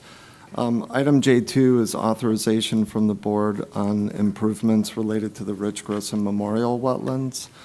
As stated in the agenda report under a requested action, there's 3 components to this. The first component is we are currently under a consent order with DEP due to high nitrogen discharge to the 4 Mile Canal, which is a tributary to the St. Johns River. The improvements that we have ready to go will address all of the comments from the DEP. However, we have it proposed to do it all-inclusive in one single phase. In doing so, we are requesting authorization from the board to shut down the wetlands for an estimated duration of 26 weeks. That would mean no public access at that point. The second item, located within the wetlands are 3 structures. There are 2 bird towers and a gazebo. We are, as a department, prepared to pay for the demolition as included in our agenda report. We did have a structural firm look at it. All 3 structures are deemed to be not safe for public access. So in looking at it, we want to just confirm and get direction. And finally, the last is related our department's policy of allowing only pedestrians and bicycle traffic. We just want to get authorization from the board to continue with that policy moving forward. Commissioner Tobias? Thank you, Madam Chair. I'm going to go ahead and make a motion on this one that solves all that stuff so we can work off it. But I move to complete the ecological improvements in a single phase using funds already allocated and to include demolition of the structures within that project with the ability to fund the demolition of the structures in the utility department's operation budget if needed, and to continue the policy of only allowing pedestrian and bicycle traffic. I'd be more than willing to go into the rationale between any of that stuff, but that motion contemplates all three questions that were just brought up, Madam Chair. Second. Have a motion and a second. All those in favor say aye. Aye. Any opposed? Motion passes unanimously. Item J3. Commissioner Tobias? Thank you, Madam Chair, and I'd like to thank the County Attorney's Office for this. It has come to question whether County Commission members of the Value Adjustment Board are required to recuse themselves from hearing petitions regarding classification of properties that are owned or managed by the county. It would be beneficial to seek the opinion of the Attorney General to determine if Commissioners Pritchett and I should recuse ourselves in matters related to the Malabar Scrub Sanctuary being heard by the Value Adjustment Board when we sit. According to County Attorney's Office, who drafted the item, conflict of interest voting prohibitions arise only when, quote, the vote of a public officer would result in special private gain or loss to such a commissioner. Obviously, Commissioner Pritchett and I have no gain whatsoever, and thus the question. Further, the county attorney has come up with an additional idea in the meantime to seek the opinion from the Florida Department of Ethics, which potentially could get a much quicker result. The county attorney's office has already sent that question on my behalf. That does not need a board motion. I just thought it would be good to have a secondary avenue to get a answer to this question. To get the Attorney General's, it would need a board motion. So that is the request here is to find out whether or not, should this arise anytime in the future, what the opinion from the Attorney General's. It does require a board motion to ask that question. So I move to direct the County Attorney's Office to request an opinion from the Florida Attorney General's Office on the following question. Quote, are our county commissioner members of the Value Adjustment Board required to recuse themselves from hearing petitions regarding the classification of properties that are owned or managed by the county? That is the motion, Madam Chair. Second. I have a motion by Commissioner Tobias, second by Commissioner Pritchett. All those in favor say aye. Aye. Any opposed? Motion passes unanimously. Thank you, Madam Chair. Item J4. Good morning, Commissioners. Item J4 is a request to the Board of County Commissioners to execute a resolution declaring it in the public interest to remove storm-generated debris from certain public and private right-of-ways in Brevard County, and to authorize the Solid Waste Management Director to request FEMA to approve the debris removal, making it eligible for federal reimbursement for cleanup costs. Move to approve. I have a motion by Commissioner Smith to approve. Second by Commissioner Pritchett. All those in favor say aye. Aye. Any opposed? Motion passes unanimously. All right, moving on to public comments. Sandra Sullivan. Sandra Sullivan, South Patrick Shores. So from an article I'm going to read here, Hurricane Ian's widespread damage is another disaster for Florida's already shaky insurance industry. Even though home insurance rates in Florida are nearly triple the national average, insurers have been losing money. 6 have failed since January 2022, and now insured losses from Ian are estimated to exceed $40 billion. So our state legislation is having a special session to address insurance. I would encourage the commission to reach out to the state legislators and request them to address perhaps bringing back the Department of Community Affairs Growth Management, the enforcement of their own rules. So in a map of the impact on the coastal barrier island, which we have a lot in Brevard, Hurricane Induced waves and currents generate significant hydrodynamic forces to destroy flooded buildings. So we see in coastal areas, you see buildings which are concrete constructed versus wood. The wood buildings or the wood structures don't have the strength that the CBS does. So one of those issues is redevelopment. So this is a building, this is called Oceana. We were capped in density in 32937 in 1999 at in density. And part of that, both the county and the city of Satellite Beach had to make those changes. And when you convert from commercial to residential, it's supposed to be at a maximum of 7 density units per acre.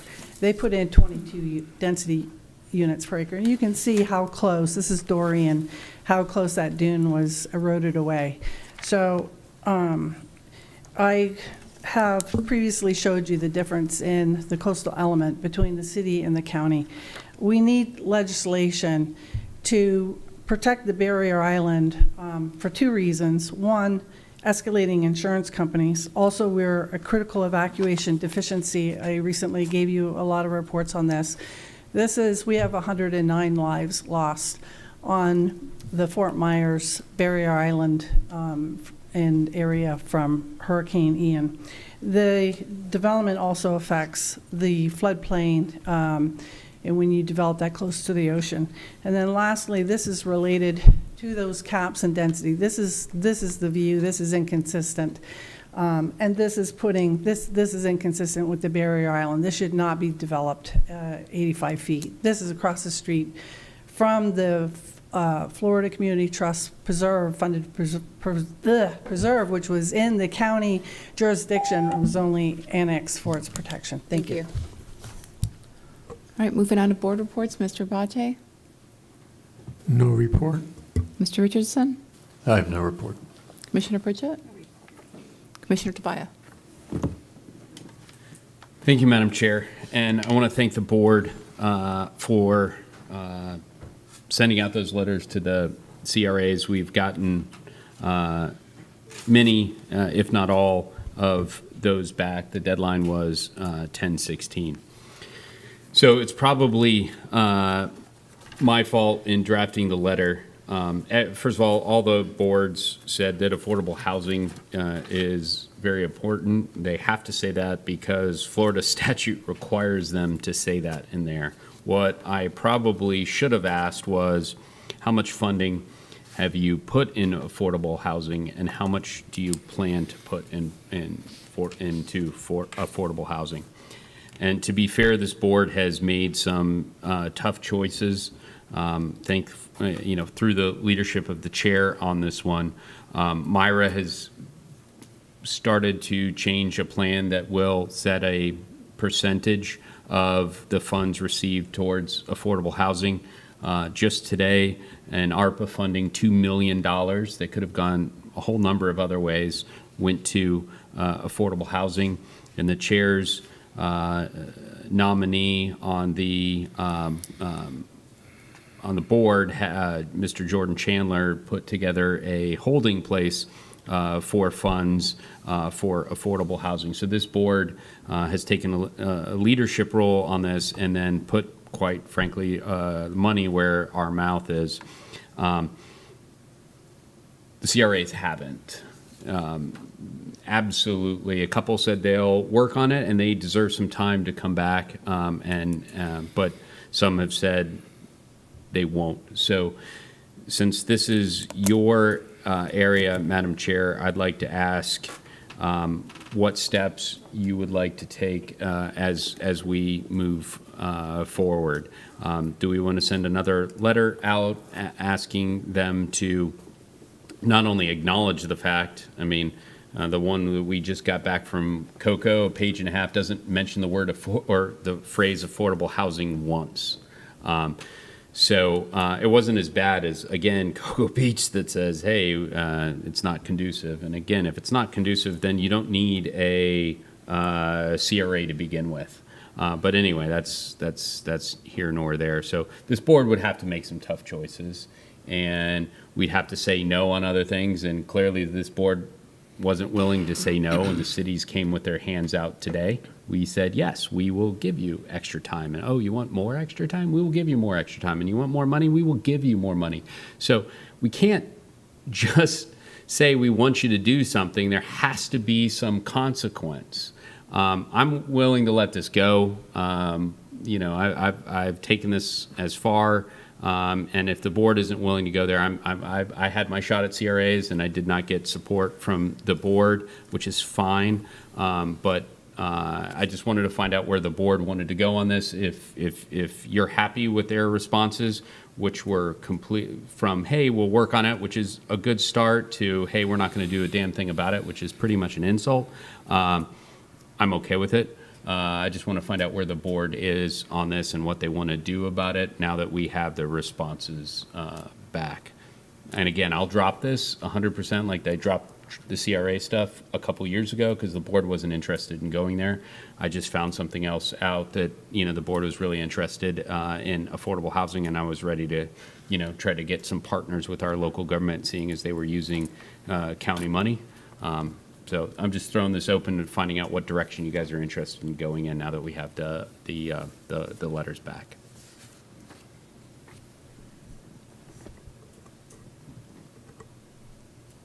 All right.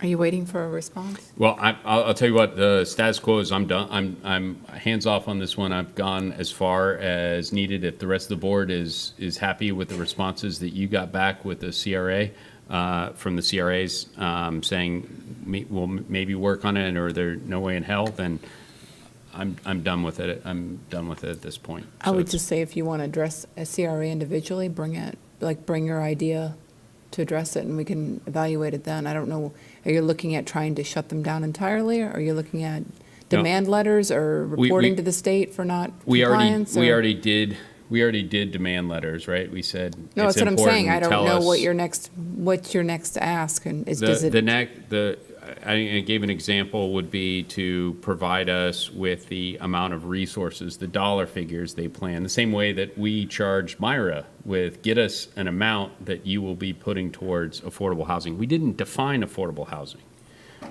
Whether it's affordable or workforce housing, we didn't define how it needed to be spent, whether or not it was helping a developer with infrastructure to build that project, or, I mean, we left it extremely nebulous, and we didn't get back any definitive responses. So again, the affordable housing is not, I appreciate, you know, it's an important issue. It's just not my important issue. And if we're not interested in, I'm just handing the ball off at this point. So if someone else wants to take the ball and go and bring up any of these, more power. But my, you know, we got back responses. I was very disappointed, but I'm not willing to go forward individually on this one. I was just looking for some support. It looks like there is no support. So it sounds like the cities are off the hook and continue to spend the money on pretty much whatever the hell they want, as long as it's not affordable housing. Commissioner Pritchett? Yeah, I wanted to mention, Commissioner Tobias, I know you're passionate on this, and I really thank you for it. I'm actually kind of amazed how passionate you are about workforce and affordable housing. And Commissioner Zonka, you as well, I think you've taken a great lead of trying to ascertain funding for these projects, even in the ARPA funds. I know that's your handiwork. So I think this is a good project. My thought is maybe not so much focus on the CRAs, but talk to the cities. Not all the CRA boards, I think, are elected officials. And I think this is something that should be something that, I know I'm rambling here, I think elected officials need to take responsibility for this if we're trying to maneuver funding. I don't know the budgets of all the CRAs. Some are larger than the others. And Commissioner Tobias, you did do a lot of work on this a while ago as far as putting a lot of criteria on the CRAs. So we have done a lot of work on that. My thought would be is maybe we start talking to cities and have them come up with plans in their budgets moving forward of how they're going to do this. I know there are also some grants that can come from federal level and state level that if we can make a portion towards it. There's other funds that come to developers to develop apartment complexes. There was one in my district a while ago, but nobody came to the table with the initial portion to meet the grant, and it was just a terrible situation we didn't fund, and it would have been a good one. So I think maybe if we just go ahead and have conversations with the cities and have them start working it into it, if they want to roll it into their CRAs, fine. But I think this should be more of an elected position topic. So that's my thought on it, sir, and I thank you for all your work you've done. I sent it to the CRAs. Some of them have been able to make some adjustments, but I'm not sure that we're going to get as much agreement as we would with cities, because we think differently when we're elected. So that's my thought on it. But again, you just threw this out to me today, so sitting here thinking, that's what I just came up with. Commissioner Tobias? Thank you, and I appreciate it. I'm not willing to ask a city to use their general revenue to fund affordable housing. It'd be great if they did, but I'm not willing to do that. The reason I was targeting CRAs is because that's why they were created in the first place, number one. Number two, they receive a great deal of funds and TIF payments from the county. You asked what they are. I happen to have that. Cape Canaveral's looking at 2022, a little over 900,000. Cocoa Beach, 330,000. Cocoa Diamond Square, 121,000. Cocoa Downtown, 583,000. Melbourne Babcock Street, 387,000. Melbourne Downtown, 568,000. Melbourne Old O'Galley, 224,000. Myra, 1.2 million. Palm Bay Bayfront Downtown, 522,000. Rockledge, 1,054,000. Satellite Beach, 876,000. Titusville Downtown, 325,000. West Melbourne, 265. That's county contributions. And the reason was, again, focusing on the CRAs is because this is funds that we could otherwise use had it not been going to the CRAs for the very purpose to deal with blight. The way to deal with blight was is affordable or workforce housing. And again, to reiterate again, Florida Statute 163.360 includes affordable housing directly, must be directly stated in the development plan. So that's the reason I was going. I'm not willing to speak to Cocoa Beach and say, hey, listen, you should be using your general revenue for affordable housing. I wouldn't want them to call us up and say, hey, I want you to use our general revenue. Now, we have used ARPA funds for it, right, but we're not putting any general revenue to my But the big knowledge. scheme on that is they could make changes and maybe some density issues and those types of things that would help builders construct faster and have more of an ability to make profit and still build their projects. So there's a lot on the table with this, and I don't disagree with some of these CRAs, and they're coming to the table. But I'm just thinking, I've been doing this for a while, and I'm thinking there's many good opportunities, and I think we just need to come to the table with a bunch of them. I don't think there's going to be one fix-all, but I do like your ideas. But I think maybe if we communicate with the cities about coming up with a plan that we're all in agreement as a county of how to change some of these to make it more profitable for builders to come in and build these types of products. And I think density is a big issue. I think we need to get things a little bit more dense as far as affordable apartments. A lot of people are coming here, they can't even afford apartments. So make the apartments smaller. We need to do some changes on that so people have places to live. The goal is people have a safe place to live they can afford. And I think we need to separate the two categories from affordable housing to workforce housing. I think they need to be two different types of animals we're looking at as we're moving forward of what we're trying to fulfill. There's a lot of funds for affordable. I know there's Section 8, all kinds of funds already coming in for that, and there probably needs to be more, but I think workforce housing right now is a little bit of our dilemma. So I'm still waiting for a little bit of a defined definition on that. Commissioner Zonka, I can't thank you enough for your leadership in trying to get funding on this, but I think the definition of this is going to help me greatly. I do believe that, Commissioner Tobias, you've done a great job with this with CRAs, and I know the responses have been different, but again, if they have smaller budgets, they already got projects, I think the overall thought is to look at the cities. And I know you don't want to come after typically raising taxes to do these types of things, but if we don't get people in houses, all of our taxes are going to be off the charts anyway. So this is a growing problem, and it is politically correct to deal with it, but I think coming up with the best solution is going to take a team effort here, and I just will get off my soapbox now, so. All right. I think we beat that issue to death. Commissioner Smith? Thank you, Madam Report. Chair. I'll weigh in a little bit on the affordable workplace housing. That's a tough dilemma because you've got people out there working for what I would consider pretty good salaries, $50,000 to $80,000 a year, that can't afford to live in a decent apartment because apartments are $1,500 to $2,000 a month, which is ridiculous. When you think $2,000 a month, that's $24,000 a year. My first house cost $30,000, so it's a tough issue, and I want to give kudos to Commissioner Tobias for tackling this issue because it is very difficult. It's difficult for the county, it's difficult for the cities, and it's extremely difficult for the employees and the workers that we have in this county. My board report, I would just like to ask Mr. Richardson, I had tabled or pulled the motion for the towing ordinance. What do we have to do to go forward on that?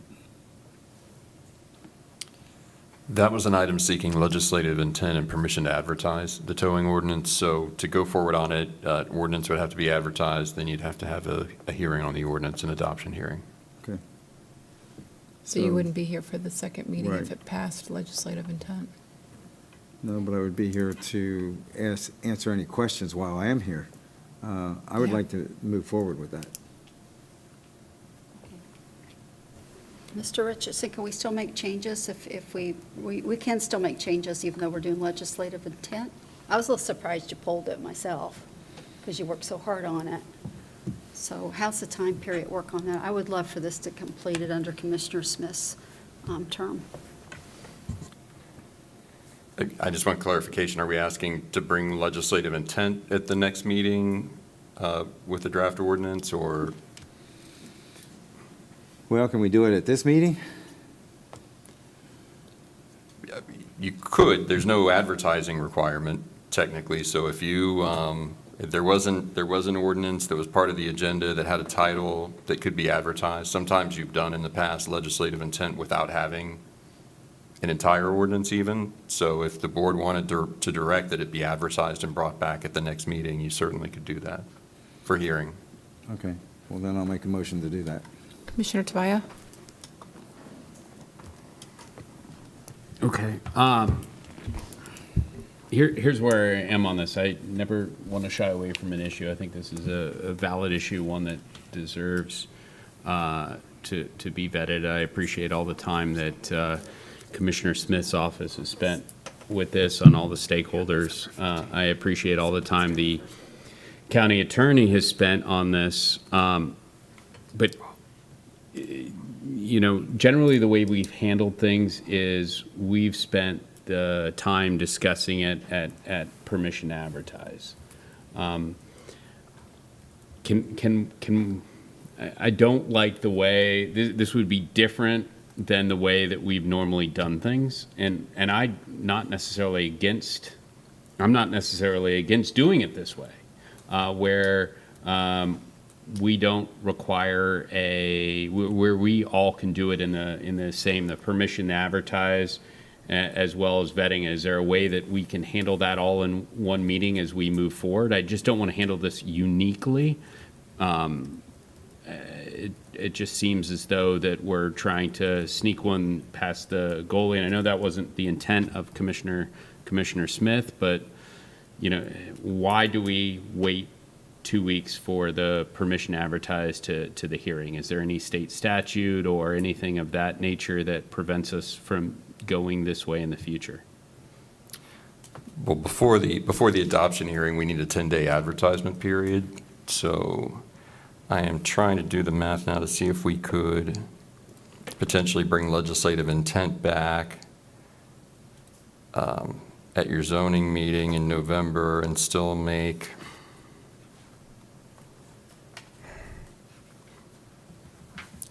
Yeah, I mean, I don't think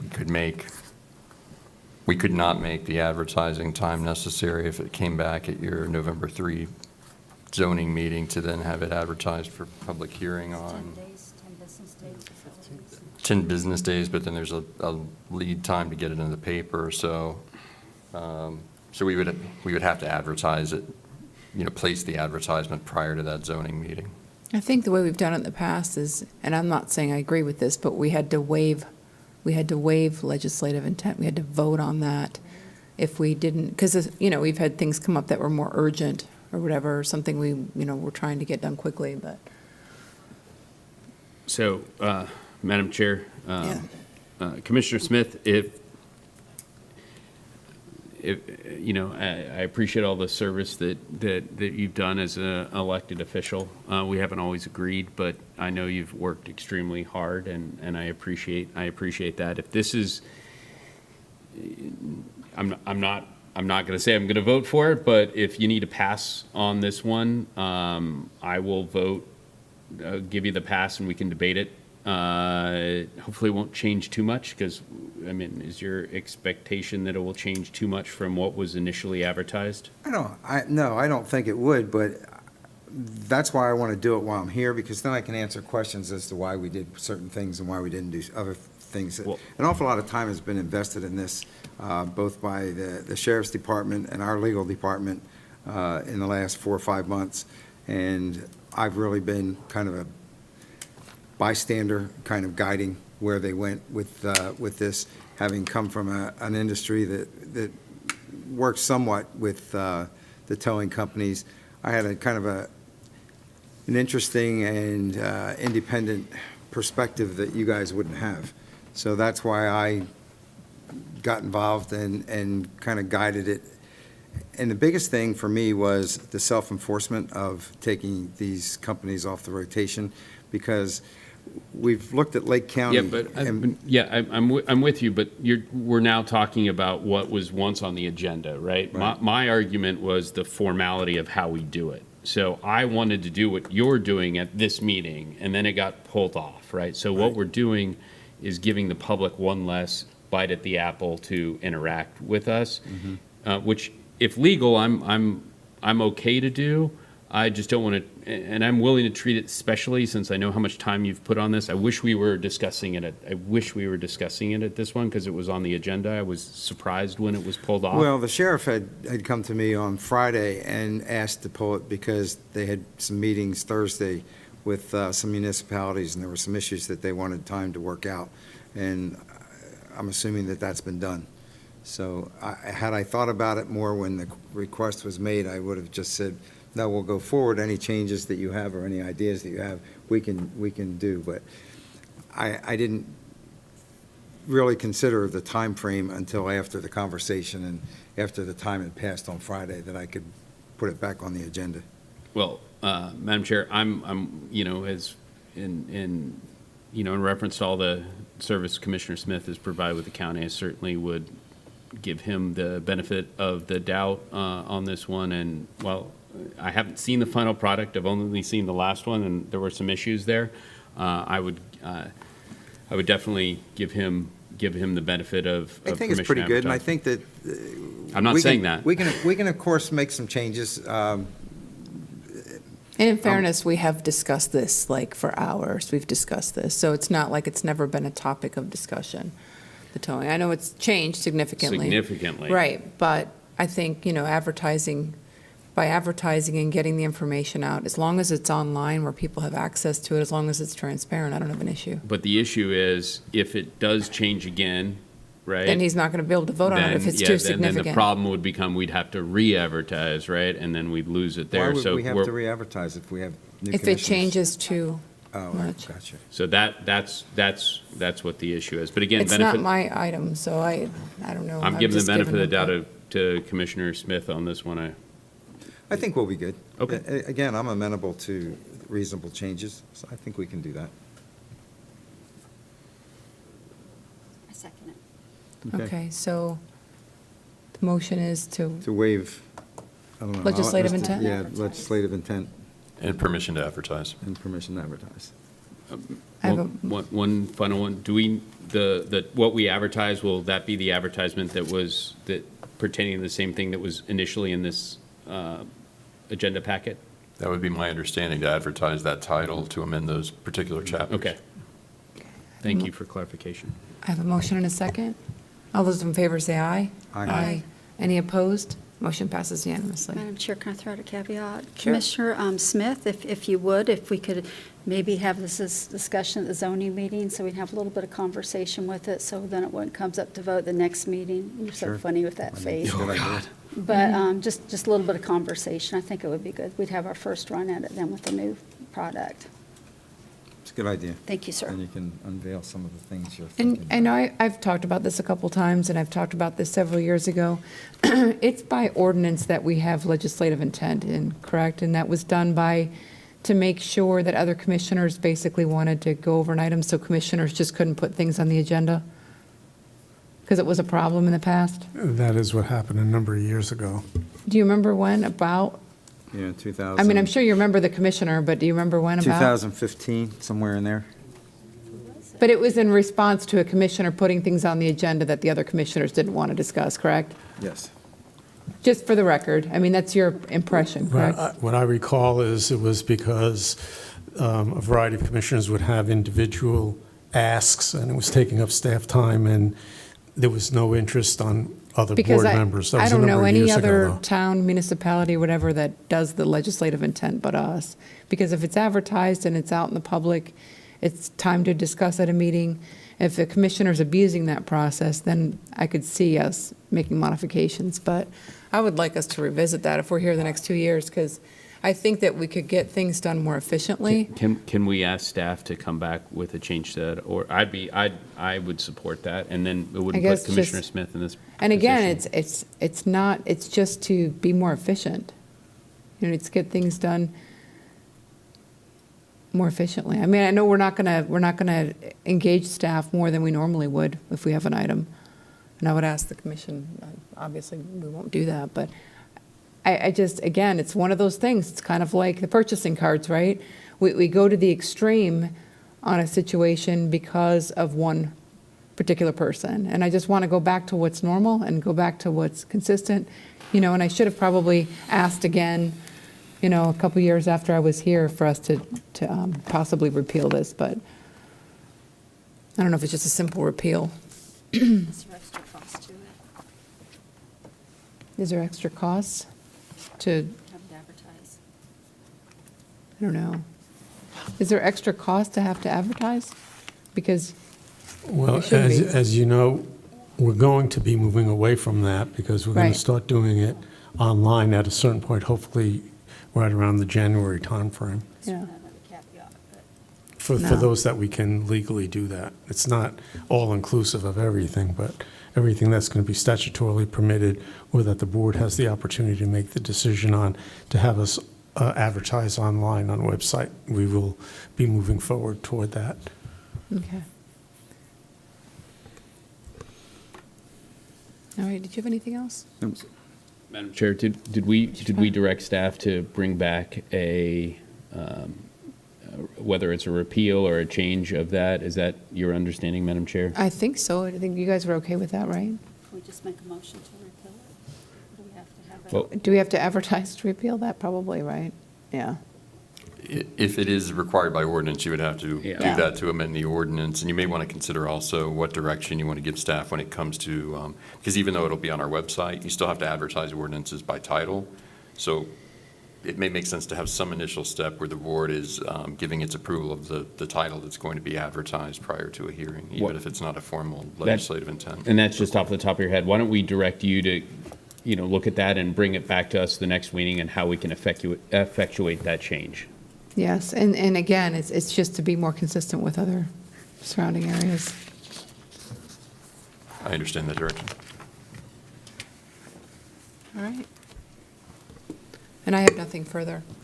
So with that, Did we meeting vote on adjourned? that? Yeah, we Huh? did. I don't think so. No, we did that. We did that. Right? Right, you're right. The opinions expressed by any member of the public during any period of public comment do not necessarily reflect the views or opinions of the Board of County Commissioners of Brevard County, Florida, Space Coast Government Television, or the program sponsor, and are solely those of the presenter. The Board of County Commissioners of Brevard County, Florida, Space Coast Government Television, and the program sponsor hereby expressly disclaim any and all responsibility or liability for any defamatory or slanderous statements expressed by any member of the public during any such period.